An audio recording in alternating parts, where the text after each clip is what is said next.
Thank you. Thank you very much, and thank you, Pamela. It's a pleasure to be here and to be a part of this opening session in what promises to be an exciting and productive conference. And it's an honor to be with all of you who have dedicated your talents and your resources to promoting social justice and change.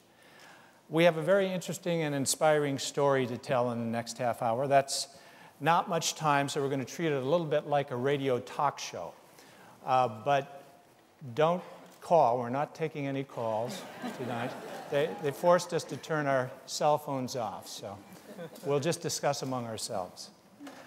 It is an interesting and inspiring story, and one that we hope will challenge you to examine whether you're maximizing your potential to bring positive and lasting change, whether you're an aid group or a donor or a government. Recently, Ann Cotton wanted to examine the methods and principles her group CamFed employs to help educate the poorest girls in Africa. She decided to collaborate with the global law firm Linklaters. They agreed to do the examination and articulate the methods and practices that had sort of grown up organically as CamFed evolved over the past 15 years. Linklaters has just finished the report. I have it here in my hand. It's titled Accounting for the Girl, and we'll hear more about it. It's really what our discussion is based on tonight. We'll hear more about it from Ann and the Linklaters representatives in just a minute, Diana and Lance. But we'd like to get started by first hearing from another person who has partnered with CamFed, our distinguished guest, Dr. Felix Phiri, Director of Planning and Education in Zambia's Education Ministry. Thank you for being with us, Dr. Phiri. Thank you. You're quoted in the Linklaters report on CamFed as saying that there is a compelling reason for girls' education in your country, not just to redress the problems of gender imbalance, but you say it's also important in terms of Zambia's development as a country. Would you expand on that thought for us? Why do you believe that the education of girls is so important? You see, John, for me, if you are a country who think that you can do more for less in your pursuit of economic development by leaving women behind and girls behind, I think you are a joke. You see, in my country,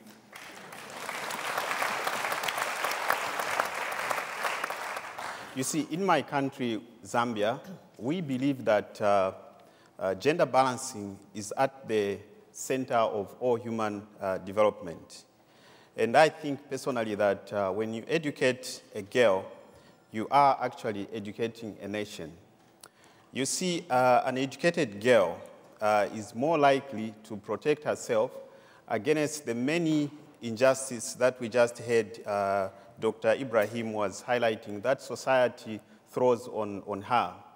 You see, an educated girl is more likely to protect her children, boys and girls, against all forms of diseases by ensuring that her children are fully immunized. She's able to protect herself from other diseases such as HIV and AIDS.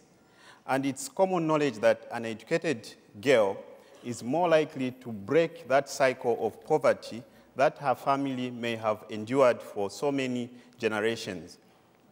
You see, it is said so many times that African governments need to be persuaded to embrace the issue of gender balance. But I say to you today that in my country, our government, we believe that certainly economic rewards are many when you are embracing gender balance, but we strongly believe that it is the right thing to do. So for us, we believe that it's no longer an issue of who or what, it's more to do with how.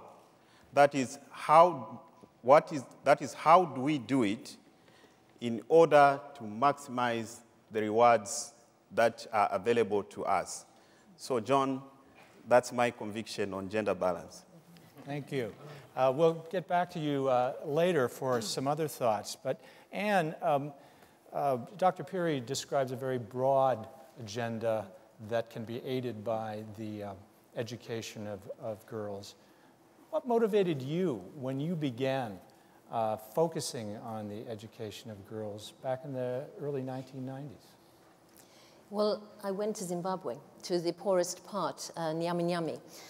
And this was an area which had been the home of the Tonga since the Kariba Dam was flooded in 1956. And I saw the poverty that had resulted from that time. And of course, my government was responsible for that in the 1950s. And at the same time, I saw the results of that poverty in the exclusion of girls. I hadn't at that point really understood the full power of girls' education, but I was looking at the imbalance. And I could see the disappointment in girls and their families. And I could also see what Dr. Ibrahim referred to, you know, that sense that looking at other people's decisions as stupid ones. The industry, the aid industry, was really blaming the poor for not sending their girls to school. And when you actually looked at family budgets, you could see that there was no way they could support all their children. And they were making the sensible choice that secured the family for the future because boys had a better chance of paid work. And I felt that blame was so very, very unfair, that they were poor and yet they were blamed for what they clearly could not do for their children. And it seemed to me when I had arrived, what I'd read, I was learned to expect that it was actually the resistance to the education of girls that I would find. But it wasn't. It was nothing to do with the poverty of their culture. It was actually fundamentally to do with the culture of poverty. And you developed an idea, that is that the necessity of accountability to that girl would be at the heart of what you do. Tell us about that. Yes, well, the girl is the reason we exist as Camfed, the reason we work. We are answerable to her. And that was the case right from the beginning, even before Camfed was born, before we actually had the organization and the institution. The community, the family, united around her, looking at the world through her eyes and her needs. So right from the outset, really, we measured ourselves by her success. We looked at ourselves in the mirror that she held up to say, are we doing this right? Are we doing this in a way that respects her dignity, that gives her her sense of value in the world? Because she was internalizing a sense of her lack of value because she wasn't going to school. So we really had to turn that round and feel that we were answerable and accountable first and foremost to her. And in a practical sense, what does that mean on a day-to-day basis, that you're accountable to that girl? Well, there are myriad ways. I mean, in fact, the entire structure of the organization, all the detail, the systems, the processes, everything is designed, in fact, to ensure that she has a positive experience.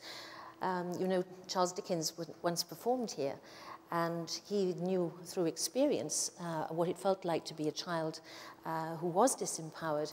And he says in Great Expectations that in the little world in which children have their existence, there is nothing so keenly felt or keenly perceived as injustice.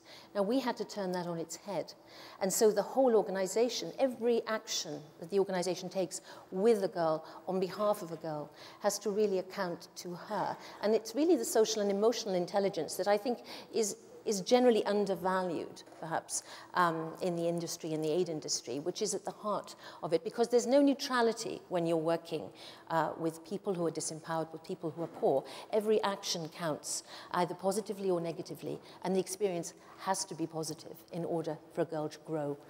This idea on accountability to the girl has also led you to these three questions that we're going to see on the next slide.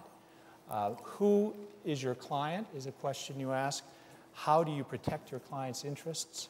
And do you achieve systemic change? Tell us a little bit about these.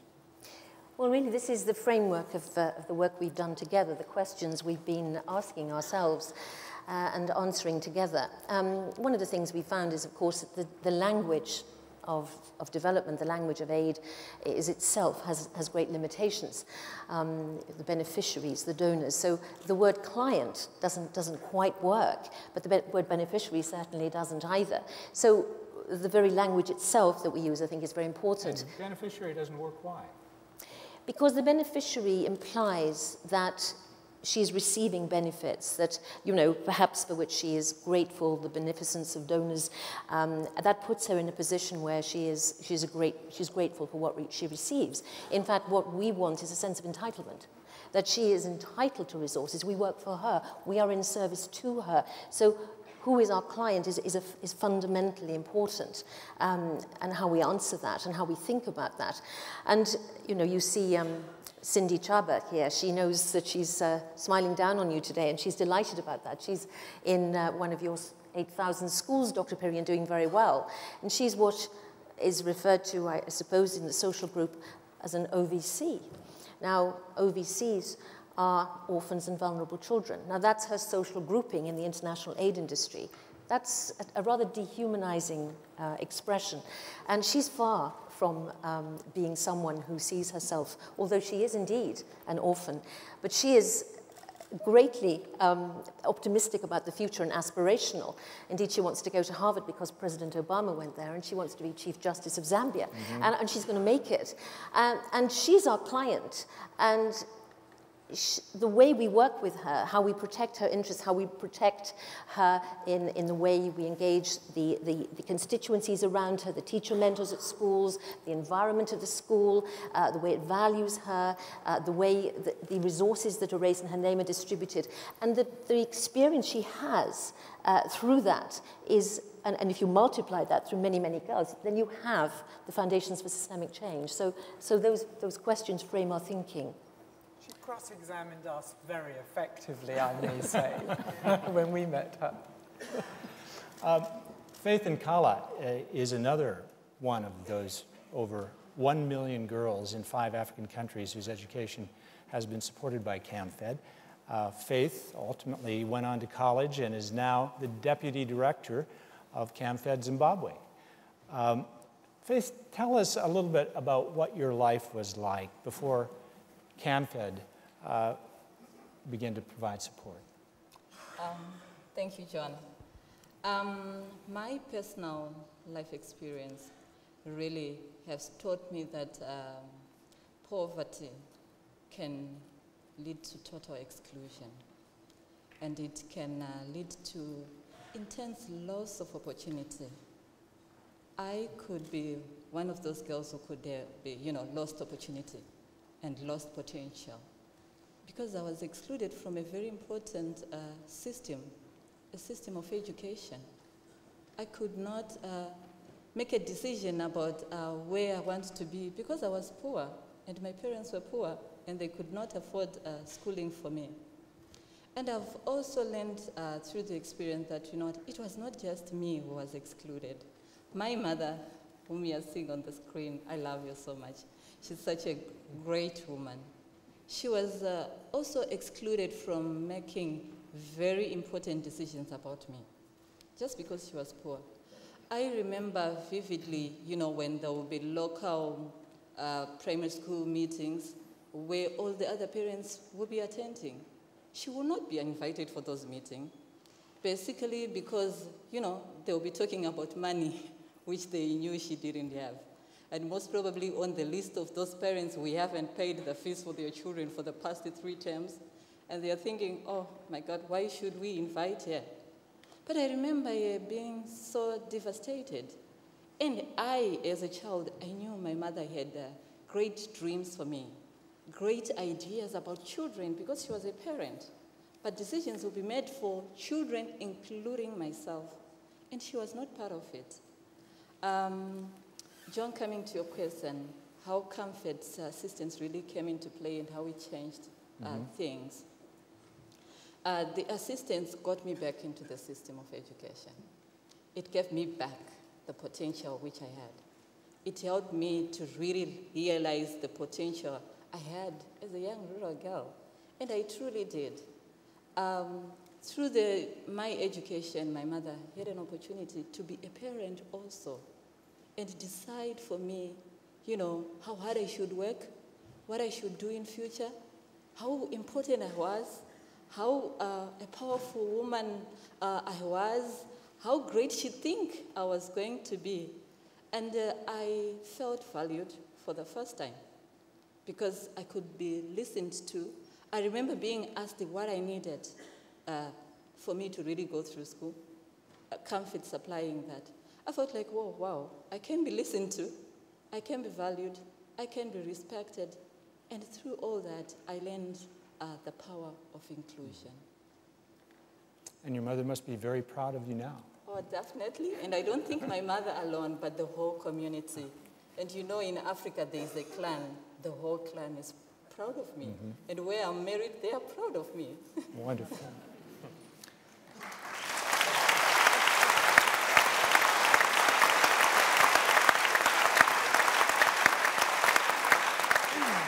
And faith's success, in part, is a product of a clear framework of principles that Camfed operates by.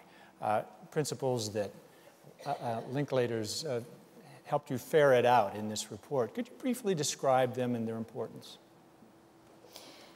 Well, the overarching principle is one of child protection. The centrality of the child that we've spoken of, and the resources raised in her name and the way those resources are delivered to her. And of course, what is fundamental to her success is the partnerships we create around that. So among the principles, I think the one of partnership is really very, very key. And Faith describing the experience of her mother, how then do we create the kinds of partnerships that will really empower the child and empower those constituencies around the child? So at the center we have the child, and then her family, the school, the district, the government, and the international community. And we have partnerships at every single level. Now, at the level of the family, what Faith's mother experienced really is repeated millions and millions of times. So how can we transform that? What does the principle of partnership mean in the partnership with parents? Well, it means that the parent should know their full entitlement of the child and know what the system of redress is if they do not receive their entitlement. So if, for example, Faith, you hadn't received something, I hope your mum, I think she would have gone marching up to the school to say, well, Faith does not have her school skirt or her school shoes, and the fees, have they arrived? And that is change. And when millions of people are doing that and recognizing that they're not grateful beneficiaries, standing in a line waiting to receive passively, but they have entitlements and they make demands on the system, then really that's the principle in action of partnership for the child for us.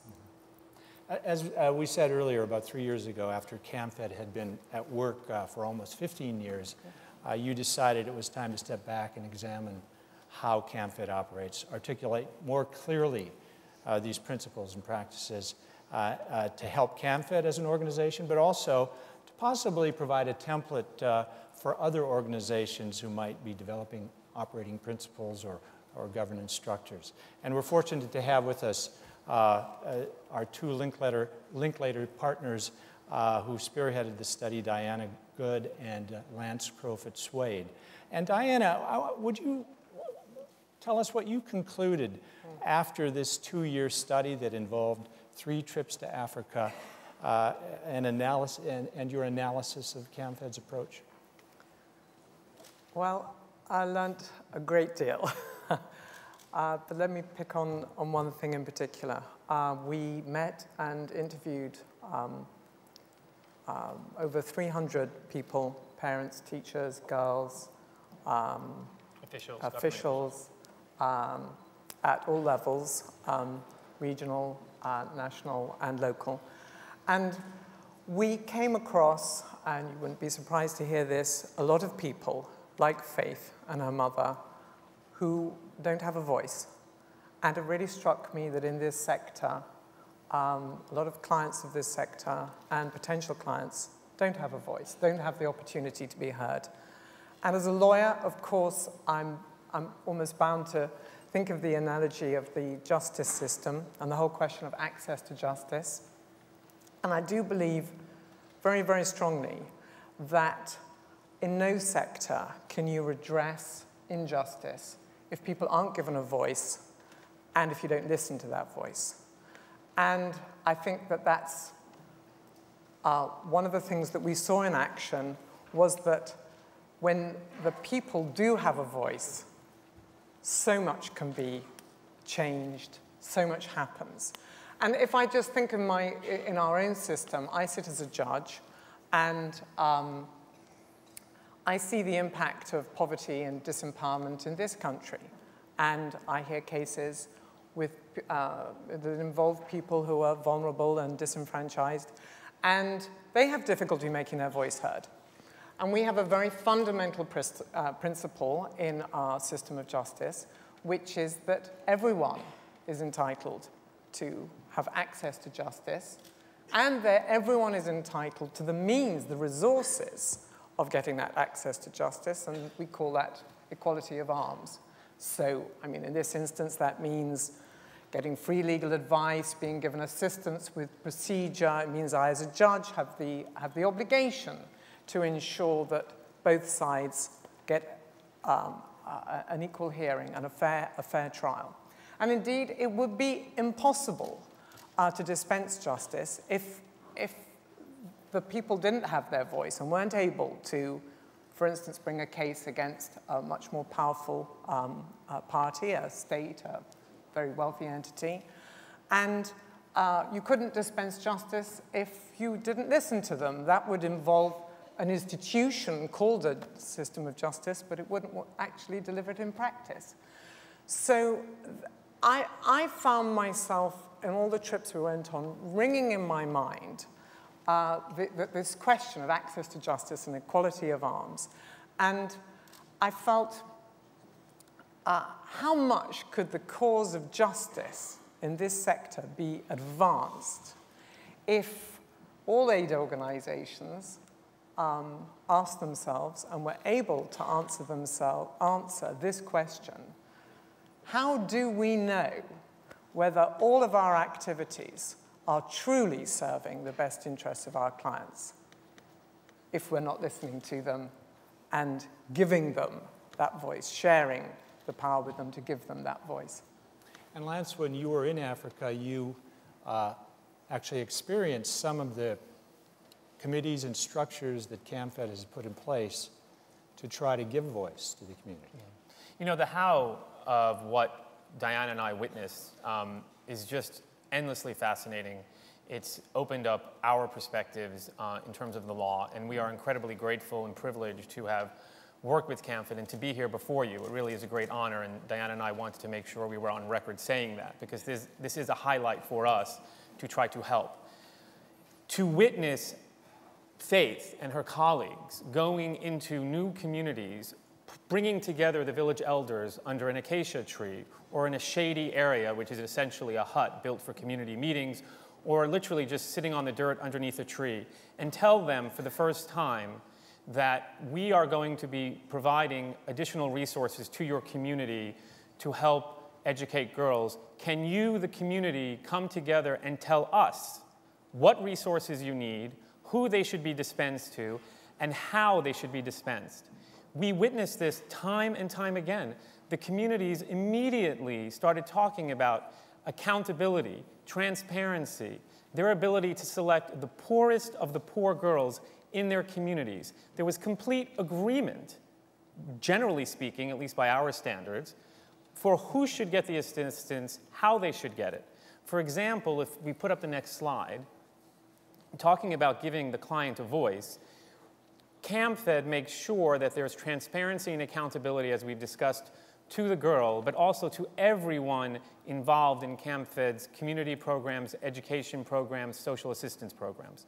So when a girl, for example, gets, whether it's sanitary pads, bursary, uniforms, books, pens, whatever it is that from a holistic perspective the girl needs to continue and complete her education, painstaking records are kept, which I must tell you are displayed with incredible pride all over every single school that we visited. It was incredibly impressive to us. And some of the records include something like what you see above you, which has the thumbprint of illiterate parents and the signature of their child who received the various supplies. Giving the client a voice means providing transparency and accountability to the girl, to her parents, to the community, to the Ministry of Education, to the government at large. And once you give the voice to the client, systemic change really is catalyzed. It is absolutely astounding, at least to us. And I think a testament of that is actually the fact that in Zimbabwe, a country that was in crisis, even as that crisis went on, the groups working in education and in the schools, Camfed's partners, continued to work. Anne, you wanted to add something? Well, I was going to say thank you, John, the signature and then the print really demonstrates the exclusion from education of the parents, and is actually a very optimistic sign. And the sense the parents coming together with huge joy, because they're seeing their children get an opportunity that they didn't have. They know what they've lost, and so just in that form, you see actually systemic change now happening through education, just in the way they represent themselves. These local partnerships are one of your most important principles. But I wonder, Anne, if partnering with local groups also implies that you're prepared to give up some power, some level of control, in order to get this involvement by the community. Has that been difficult for you as an organization? It hasn't been difficult for us, because that's what we believe we should be doing. And certainly in our partnership with government, we find that the way we work together, there is that synergy. We are, together working out the power dynamic at all different levels to maximize the opportunity. And it's the same at the local level, at the community level. But in fact, when we talk about empowerment, we can't empower without letting go of power. We have to understand. I think in this industry, the analysis of power is key. The understanding of power and how power works is absolutely key. And the word empowerment, which is so used, what does it mean? What does it mean in your actions? And indeed, it is about that trust. It is about the power, the transfer of power to the girl, the transfer of power to parents. But of course, not just the giving the power and walking away, which would be irresponsible and rather lazy, but actually in a context where we are now working together to understand what happens when you transfer power. How is that power being exercised? And we monitor it very carefully. Dr. Phiri, in another quote in the report, you lament that some aid and development organizations want to protect their power by only relating directly to the particular constituency they're targeting. Why is that so counterproductive?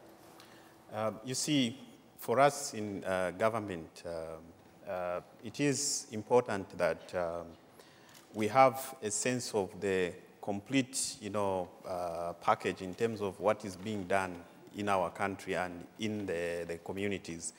But there are a number of times aid groups who believe that they are only responsible to those who finance and also those who are recipients of that kind of support. And they look at government as, that institution that has failed its citizens and therefore does not need to be involved. But we believe that there is a lot of good that can be done, when governments are actually involved. Even in Africa itself, a case in point, I think, what Dr. Ibrahim told us in terms of conflict resolutions, in terms of failure to understand that you are actually on the same page, if you are unable to talk to each other, is quite, critical.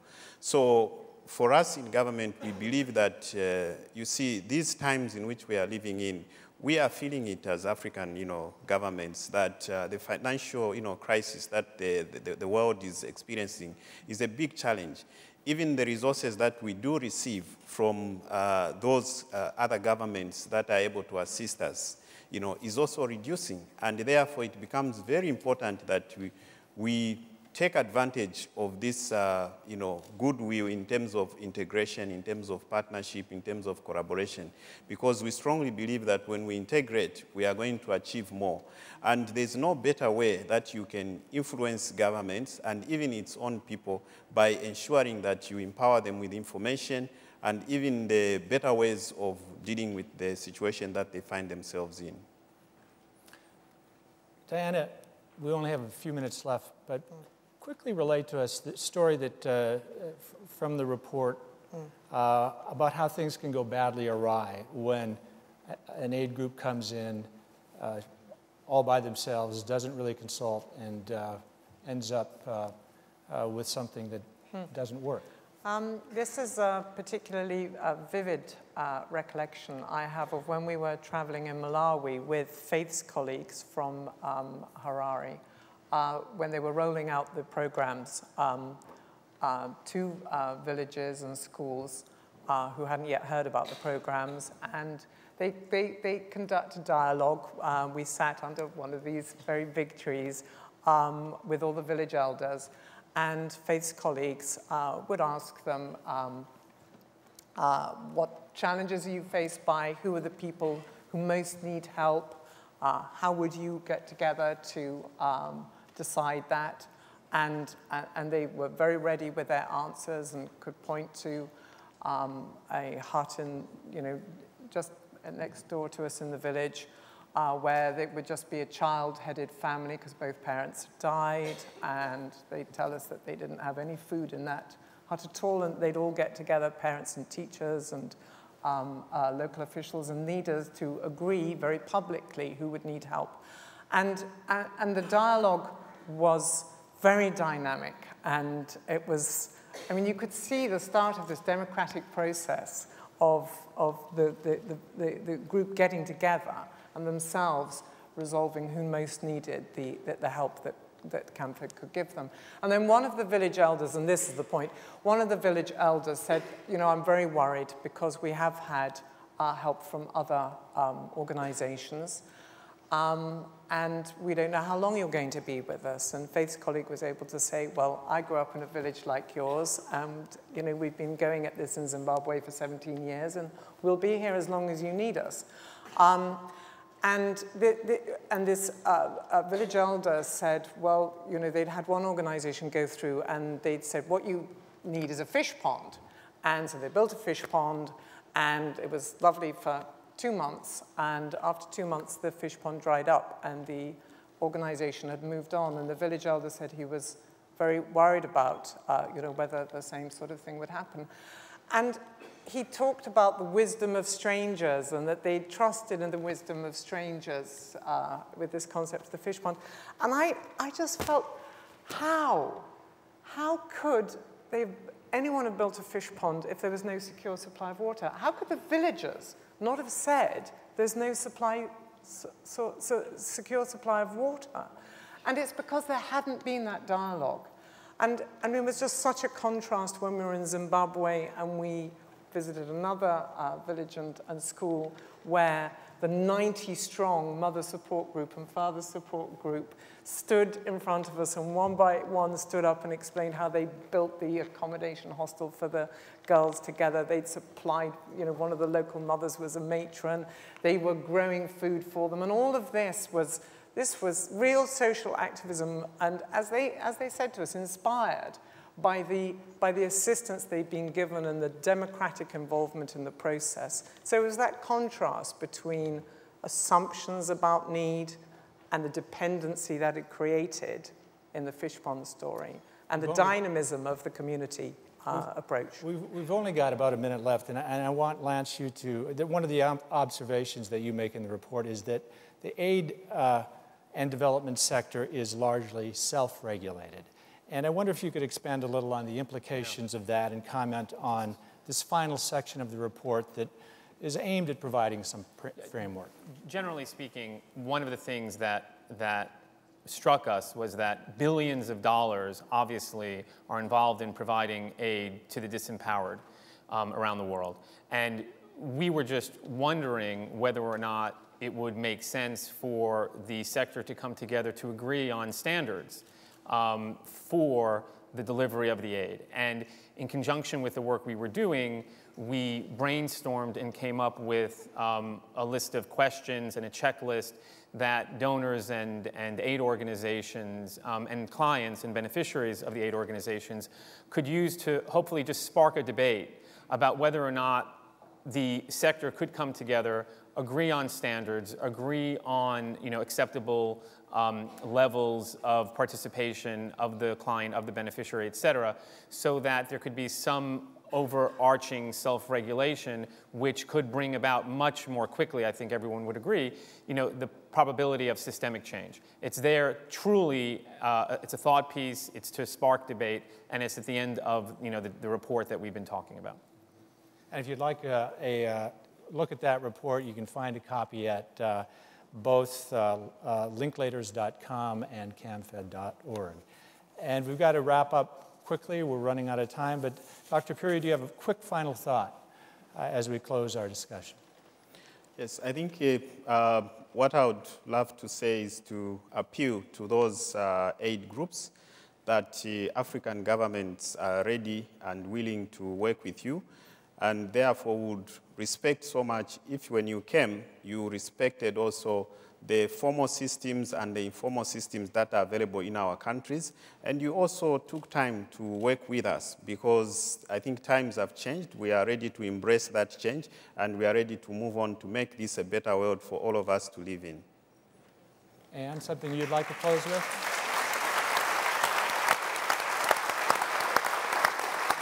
Final thought from you?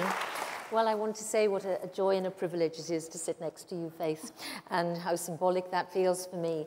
And you, one of the 14,004 members of CAMA, the alumni now, and really driving change, because you've understood really the experience of exclusion and the transformative power of education. And to watch you at work, as Diana has said, in Africa is truly inspiring. So thank you, and thank you for the opportunity to share your journey. And thank you, Linklaters. The partnership is just amazing. And to be part of this, to stand shoulder to shoulder in the Skoll community is a joy and a privilege. And a final thought from you to send us off, Faith. Thank you to Ian first. Definitely, what I do every day now is driven by the experience I had about inclusion and exclusion. And as Ian said, I'm not an individual. I'm not by myself. We are 14,000 of us, all with the same experience, all with the same attitude, all with the same vigor and conviction of seeing children really getting what they're entitled to and making sure that they get to know what they are entitled to, and that we are available to be accountable to them and explain to them and provide a way of them making a demand on us. I know what it means to be listened to, and we have made it a motto to listen to the children, to listen to the parents, to listen to the communities, and to act, not just to act some other time, but now, because we'll be talking of a girl's life, which could have been my life.